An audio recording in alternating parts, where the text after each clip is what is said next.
Okay, so let's get started. This is going to be a comprehensive review of WOWAir. In fact, bear with me 2 seconds.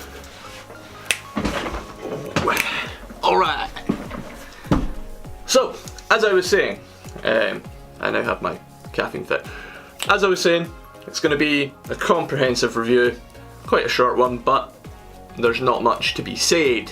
It'll be on WOWAir. As you know from previous videos, I went to Baltimore, good old US of A.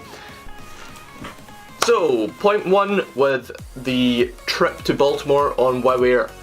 It was a good flight, for the most part. But point one will be their customer service. Not within the actual flight. Within the actual flight, brilliant, absolutely fantastic. However, with the external customer services, there was an issue.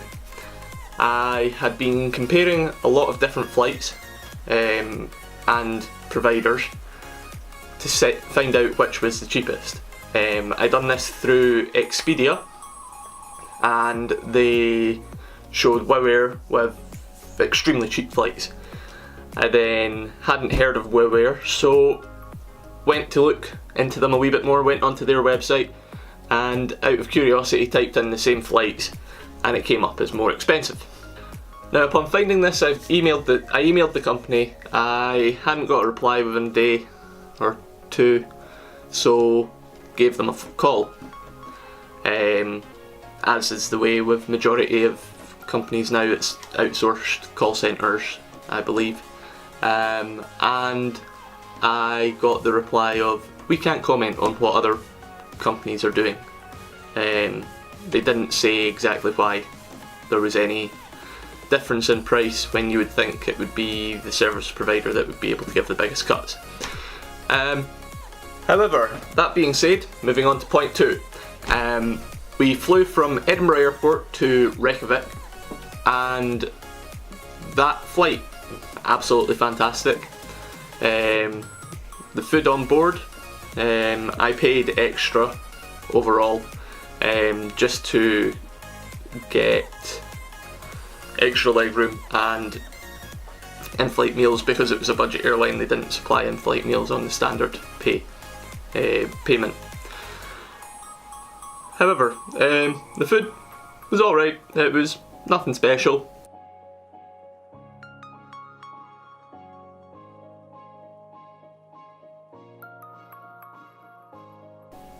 Other thing that I wanted to comment on about that flight was we ended up sitting for quite a while with no real explanation of what was happening. Other than that, great flight across. Then we went to Reykjavik to Baltimore, no issues. So all in all, first leg of the flight was big thumbs up. Okay, change of angle because of the light. Point three, as I was saying, was we finished my holiday over with Isabel, and the company texted me to say that the flight was delayed by 2 hours. Now, it's great, absolutely fantastic. However, I know a lot of people who keep their mobiles when they're travelling, especially from the UK. They keep their phones in flight mode, so they're never going to get that email or text unless they're within Wi-Fi, etc., because they paired it with an email sent out as well. So it was great, gave me extra time to spend there before I had to leave. Upon getting there, checked us in, I asked whether it would be affecting my connecting flight, etc. No answer as to whether it would or not. They didn't actually know. Then got through security, onto the flight. We sat on tarmac for 20 minutes, half an hour, before we actually set off. And then the flight across, flight attendants, fantastic, as was the first flight. Good laugh, you could chat to them, you could talk about anything you wanted to with them. Granted, I slept the majority of it, had my that they supplied to one meal that they supplied, sorry. Got into Reykjavik only 40 minutes later than we were meant to, and we're told that the flight that we were getting on was delayed. Flight that I got off, here. Flight that was delayed, here. It's delayed by an hour and a half. Upon getting to Edinburgh, went to collect my baggage. Baggage lost. I don't understand how the flight coming in here and the flight here, they couldn't transfer it. It was about 50 metres at most. There were other people that were on my Baltimore leg of the flight that received their baggage. No issues. No real explanation as to why that was, and I'm still waiting for said baggage. Hence why I'm filming on a GorillaPod at the moment.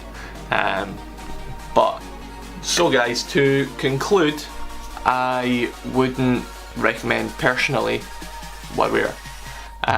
Because they're a smaller company, the other factors, the customer service, phone end, email end are not great. They couldn't really give me an explanation to that point, and then with the delays, they seem to, because they run only a couple of flights, they seem to go, oh, we'll just delay this one quite easily and then we'll push back the other one, and so on and so on. Great for convenience, for the fact that I didn't miss any flights, but at the same time it's kind of a bit iffy. However, that being said, the flight attendants were top notch. The food, budget airline, can't complain, was really good food. It was like pizza, noodles, baguettes, toasties, all of that sort of thing. So it was really good food while you were there. You got a free drink as well with the business class. But yeah, I don't think I'll be flying with them in the future. Maybe once they're a wee bit more established. They've only been around since about 2011, I think it was. So maybe once they're a wee bit more established, if they retain the mantra that they've got with the flight attendants that they've got just now, and in the future. But that was my quick, short review of WOWAir. If you liked the video, hit the like button. If you want to see more of these sort of videos or look at my travel videos, then hit that subscribe button and comment down below with what you want to see. The Baltimore video I am working on just now, and it will be out, I want to say Saturday night. So keep your eyes peeled, hit that subscribe button, and as always, keep it real, hunt the thrill, and I'll catch you in the next one, guys. Cheers.